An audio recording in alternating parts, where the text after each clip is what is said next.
2023 Royal Enfield Scram 411 First Ride Review.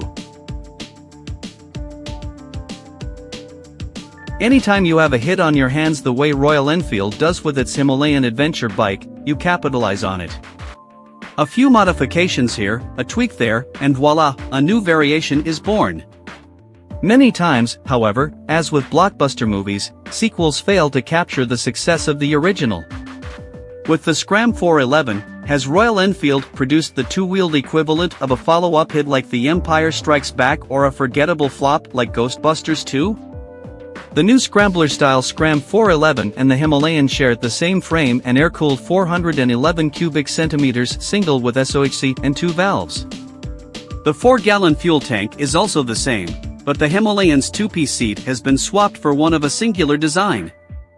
More importantly, the 21-inch front wheel of the Himalayan was replaced with a more street-friendly 19-incher on the Scram. The instrument cluster was also downsized, with the Himalayan's digital compass and tachometer being omitted on the Scram, while the speedo was replaced with a different version that includes a clock, dual trip meters, an odometer, and a gear position indicator. Our test bikes were outfitted with Royal Enfield's Tripper navigation unit, but according to company reps, supply chain issues have prevented the Tripper from being offered as standard equipment.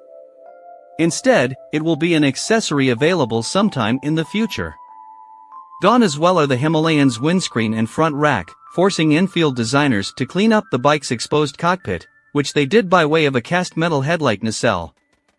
Affixed to the mounting points on the frame where the front rack was previously attached is a pair of urban badge plates.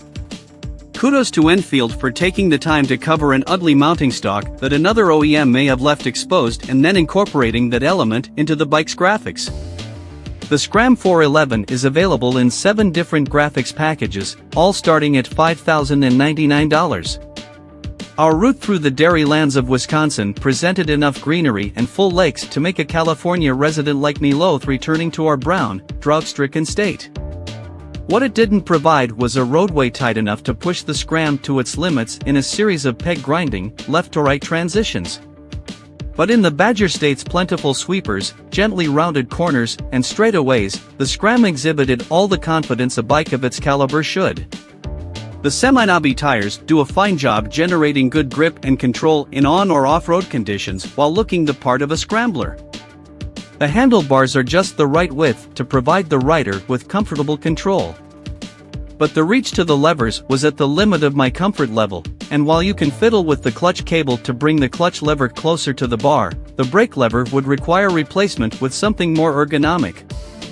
The few short gravel roads we traveled were also navigated with nonchalance except for the non-switchable rear ABS, which the Himalayan has but the Scram does not. Standing on the balls of my feet, I felt the same pressure from the side covers pushing my calves outward as I experienced with the Himalayan. Moving my feet forward until the heel of my boot caught the foot peg helped relieve the pressure, but I'd rather my feet be better positioned. Over the course of 400 miles, I found the seating position of the Scram to be surprisingly agreeable for a small displacement motorcycle. The reach to the handlebar felt natural, and the seat provided a good combination of comfort and support. The seat-to-foot peg ratio was spacious enough to keep my knees from aching at the end of 2 full days of riding. At 7.5 inches, the Scram's non-adjustable fork has 0.4 inch less travel than the Himalayan. Whether it's the reduced travel or different damping, the Scram responded more harshly to rough pavement than its stablemate. The preload adjustable rear shock, on the other hand, was less affected by irregularities. The Scram 411 variant of the Himalayan is an obvious direction in which to expand Royal Enfield's model lineup. However, whereas the Himalayan succeeds well in its intended off-road environment, the Scram struggles to shine as brightly on pavement. In the dirt, the 411 cubic centimeters singles claim 24.3 horsepower is enough for a novice or experienced motorcyclist to have fun, but on the road there's barely enough forward thrust to keep a 5'11", 187 pounds rider like me moving at freeway speeds. At full tuck on a flat road, I got to 75 miles per hour molasses quick, but even at 65 miles per hour there's hardly any passing power in reserve. On the other hand, the counterbalanced single produces hardly any vibration. Regardless of engine RPM, the air-cooled engine remained eerily smooth.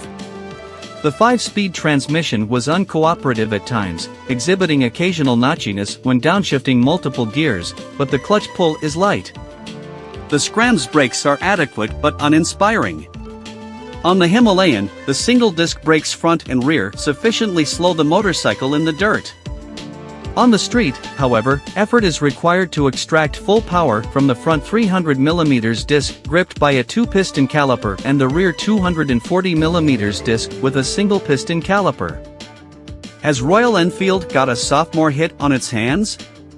Accepted on its own terms, clean retro styling, a modestly powered little engine that could single, a solidly built price point chassis, and an entry-level price, the answer is a qualified yes.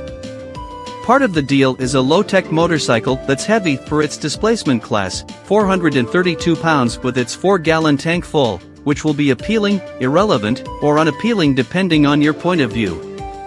In the small displacement Scrambler segment, there aren't many options available, but the Scram 411 isn't the only game in town.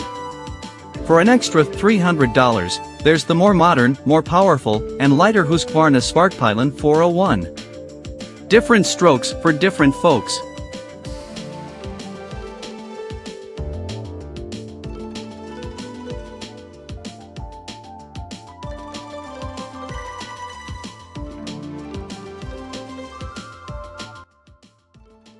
Thanks for watching. Drop a like, leave a comment, and don't forget to subscribe to watch more videos like this.